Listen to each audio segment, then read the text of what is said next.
I'm not a jealous guy by default. I'm not the type who checks phones or stalks social media. My name's Anton. I work in logistics for a transport company. Trucks, warehouses, routes, delays, that's my world. It's simple, things either arrive on time or they don't. My wife Ira works in HR at a big IT company. She likes to say she hires people, not resumes. At first I was proud of that. It sounded deep. I used to joke that she's a professional people collector. We've been together almost 9 years, married for 6. We met, ironically, at a job interview. I was dropping off documents at her old office. She was the one at the reception who told me I'd filled a form wrong. I cracked a joke, she laughed, we went for coffee. That first evening we talked about everything, dreams, fears, stupid childhood stories. And that's what hurts the most now. The same script she once ran on me, she later ran on someone else. At home, Ira liked to analyze people. She could spend half an hour telling me about some candidate. Brilliant guy but zero self-awareness. Strong skill set, no culture fit. I listened. Sometimes it was even fun, like watching a human version of a talent show. Then one day she mentioned a guy named Sergey. At first it was casual.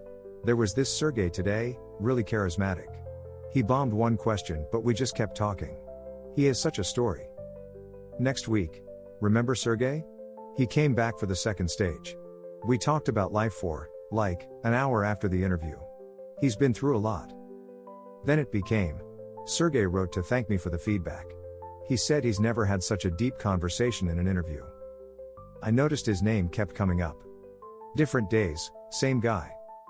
Over the next month, I heard more about Sergey than about any of her colleagues.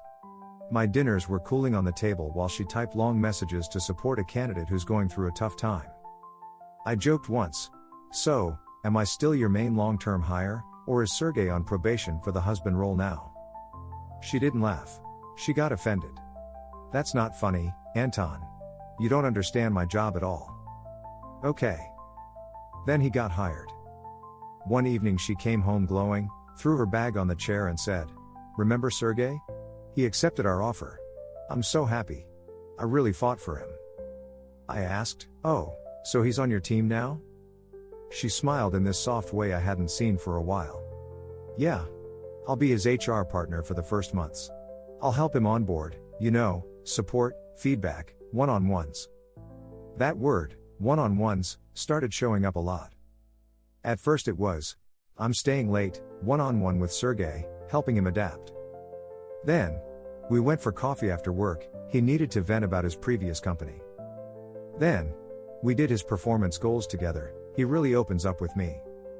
I'd come home from my shift, tired, smelling like warehouse dust and gasoline. She'd be on the couch, smiling at her phone in that stupid soft way. I'd ask, "Who's that?" She'd flip the screen down, "Work chat. Nothing interesting." Right. One night, around midnight, I woke up and her side of the bed was empty. I found her in the kitchen, phone in hand, in the dim refrigerator light. She didn't see me. I heard her record a voice message. "Sergey, listen. You're not a loser, okay? The fact that your ex-wife didn't see you doesn't mean no one ever will. You're worth so much more than you think." Then she sighed and added in this quiet tone, "I really care about you." I stepped back before she noticed me and went to bed. I lay there staring at the ceiling, feeling like someone turned down the volume on my life. In the morning I said, as calmly as I could, "It's weird when your candidate gets more emotional support at midnight than your own husband?" She rolled her eyes. "Oh God, not this again. It's called emotional labor, Anton. I'm good at it. It's my job." "If you say so," I said. But something had shifted. She stayed at the office later and later, always with the same explanation. Sergey had a tough day. Sergey feels misunderstood by the team. Sergey is thinking about leaving, I need to talk him down. At some point I realized I could predict her sentence structure. Sergey feels. Sergey needs. It was like living with a talk show where the guest never changes. Then the red flag that really got me didn't come from her. It came from one of her colleagues. We had a small joint corporate party, my company and hers rented the same event hall for New Year's. People mixing, loud music, buffet. Ira went to talk to her team. I stayed by the snack table, my natural habitat. A woman from her HR department, a bit tipsy, recognized me. "Oh, you're Ira's husband, right? The logistics guy?" "Yeah, that's me." She smirked, leaned in and said, "Well, tell your wife to be careful. People are starting to talk about her and her favorite developer. You know, the one she saved from depression." She laughed and walked away, leaving me with a plastic cup and a head full of static. I drove us home in silence. She chatted about music, gifts, how nice it was to see people offline. When we got home, I said, "I heard a funny thing today. That people at work are already gossiping about you and Sergey." She froze for a second. Then the defense mode kicked in. "Of course they gossip, HR gets dragged into everything. People love to project. You seriously listen to drunk coworkers now?" I looked at her and realized, she's a professional at twisting words. She could probably gaslight a brick wall. So I did something simple. No hacking, no digging. I asked her, "Okay. Let's do it the HR way then." Radical honesty. Answer one thing: if you were the HR in a company, and a married employee spent every evening texting one colleague, having midnight emotional talks, going for coffee, and people started to talk, what would you recommend? She didn't answer. She got up from the table, said, "I'm tired of this," and went to shower. Her silence was my answer. A week later, at another event of hers, I ran into Sergey himself. He knew who I was. He came over, extended a hand. "Anton, right? Ira told me about you."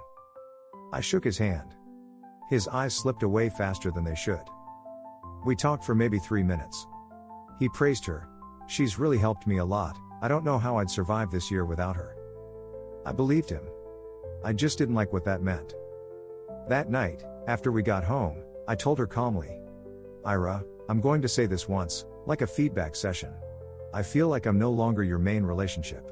I'm just the guy paying for half the bills, while you build a new emotional life with a colleague." She snapped, "You were being dramatic. Nothing physical happened. Why are you making such a big deal out of feelings? You sound insecure."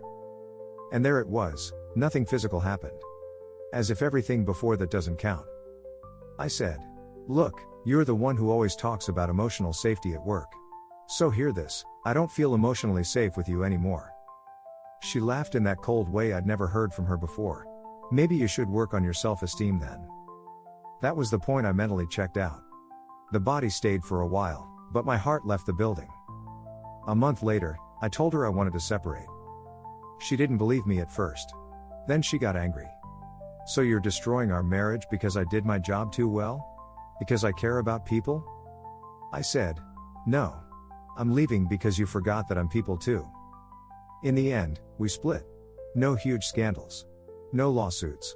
We divided our furniture like two HR people dividing assets in a divorce checklist, except I'm not HR.